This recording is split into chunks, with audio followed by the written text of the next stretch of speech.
parti parce que j'ai eu, moi, la maladie du cobalt. On m'a opéré à l'angle de l'œil, là. Bon, ça se voit pas, mais j'ai maladie professionnelle. Et le docteur, parce qu'on avait le docteur le lundi, le mercredi, en permanence dans l'usine, qui nous contrôlait. Et même lui m'a dit, mon docteur m'a dit, bon, il faudrait éviter, si tu peux quitter cette usine, il faut que tu la quittes. De verre, s'il vous plaît. Tu risques d'avoir de gros problèmes. C'est le magasin, il s'appelle André. Hein. C'est à l'Estac, situé au bord de mer. C'est bien beau. On a la liberté de bien le voir. 2000 ouvriers qui travaillaient dans les principales usines qu'il y avait dans les environs. Ben c'est du cancer, c'est un cancer. Il vous vient des boutons, des espèces de trucs et aujourd'hui j'ai des maladies de peau qui continuent. J'ai des maladies de peau. 2000 qui s'arrêtaient, achetaient le journal, le tabac, qui prenaient le café, le casse-croûte. Mais oui. Il y a beaucoup de changements par rapport aux fermetures d'usines. Mais oui. Voilà, si j'ai arrêté un peu, c'est pour ça, quoi. C'est pour ça. Mais j'ai passé de très très belles années à Penaroya. De très belles années. On gagnait bien aussi. On gagnait bien notre vie.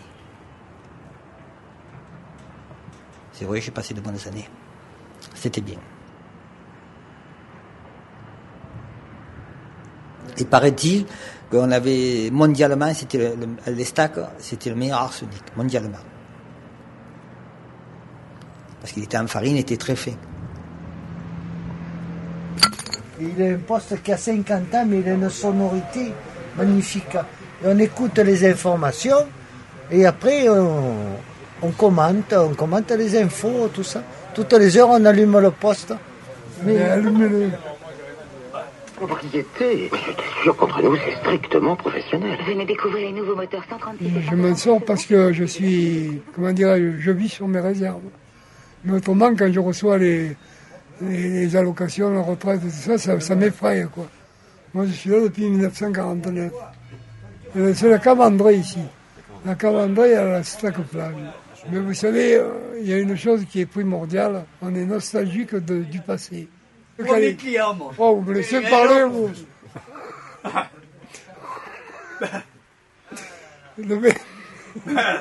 Le vin de qualité supérieure. Avant, il y avait un pouvoir d'achat qui était moindre de maintenant. Et les gens, ils vivaient dignement, simplement. Maintenant, ils sont devenus difficiles. On est à la limite nord-ouest de la ville de Marseille, de la Rade. Donc c'est un quartier qui a toujours eu cette espèce de mythologie des bouts de terre. Hein. On raconte ici, c'est dans les sagas, qu'en 1936, le tramway avait été renversé, que la grève un peu sur des relents de culture anarcho-syndicalistes, c'était la grève illimitée, trucs comme ça, voilà. Donc il y a toute cette mythologie ouvrière des bouts de terre, quoi. Hein. Donc, mais en même temps, vous imaginez entre les Penaroya, Kuhlmann, l'autre petite usine qu'il y a eu à côté et ne pas oublier Lafarge qui était l'autre gros employeur. Au summum ici de l'activité, il y a eu presque 5000 emplois. Donc c'est colossal puisque le quartier, c'est 10 000 habitants. Le quartier de l'Estac, le 16e arrondissement n'est pas très peuplé. Hein.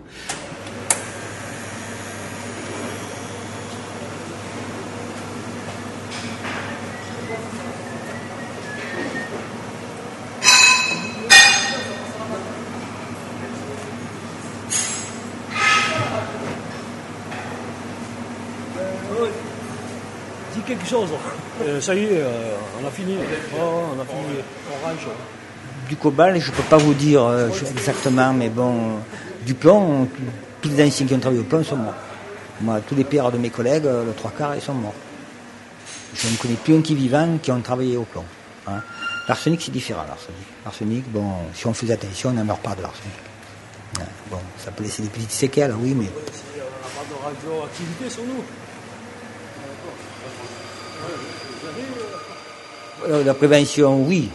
Mais bon, quand vous êtes jeune comme moi, je sais que quand j'allais en fabrication ou au plomb, tout ça, j'avais 20 ans, le masque, je ne le mettais jamais.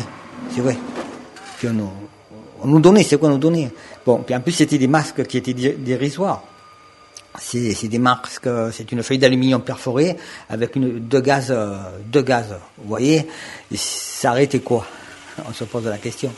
C'est comme l'amiante, on nous a jamais dit que c'est dangereux. Moi je mettais pas le masque. Mais je l'ai mis pendant 22 ans. C'est moi qui enroulais autour des portes des fours, le gaz d'amiante autour des tuyauteries, tout ça, quoi.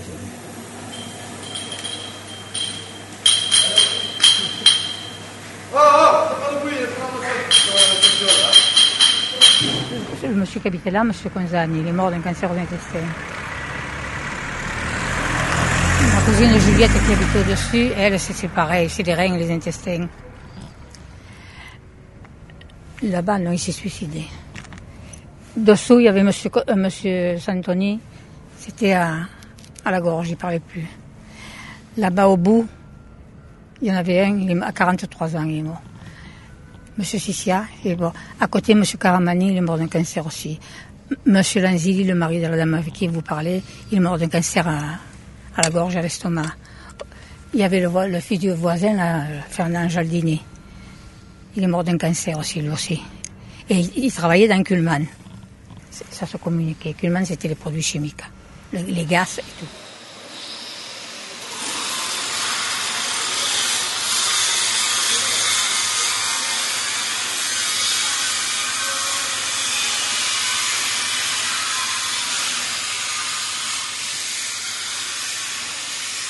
Moi, un jour, on a voulu me faire embaucher en bas, soi-disant au laboratoire. Je suis rentrée, j'ai attendu le bonhomme qui arrive. 10 minutes après, je ne parlais plus. J'avais plus de voix. Je dis, mais qu'est-ce qu'il y a? Qu'est-ce qui m'arrive? C'était des émanations, des choses que je ne supportais pas. Le bonhomme me dit, oh non, on ne vous embauche pas. Il fallait supporter. Hein. Et alors, je dis, mais ça sent drôlement le gaz. Ça sentait le gaz, je le fabriquer. Il me dit, mais c'est pas que ça, c'est que quand ça sent trop, on boucle porte et fenêtre, là. Je dis, ben alors je serais belle, moi, enfermée là-dedans.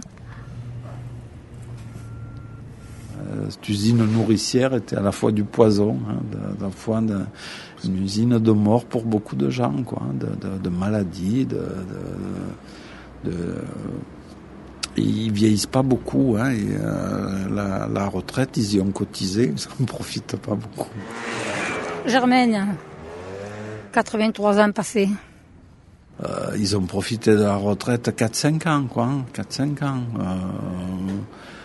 Ceux qui, comme mon père, en ont profité avant parce qu'ils étaient en longue maladie avant d'être à la retraite, quoi. C'est-à-dire déjà passablement déglingués du point de vue physique, quoi, au point de ne pas pouvoir aller jusqu'au moment de la retraite, quoi. Mais pas, sauf exception, pas plus, quoi. Guère plus, quoi.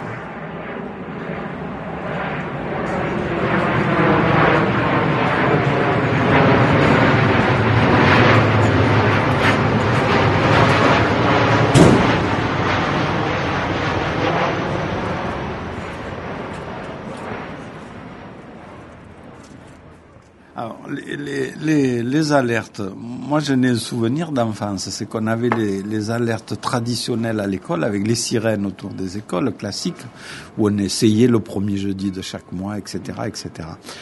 Mais tout ça reste très très opaque, hein. Il y a effectivement des exercices d'alerte qui sont toujours présentés comme des exercices, hein, comme des choses de routine.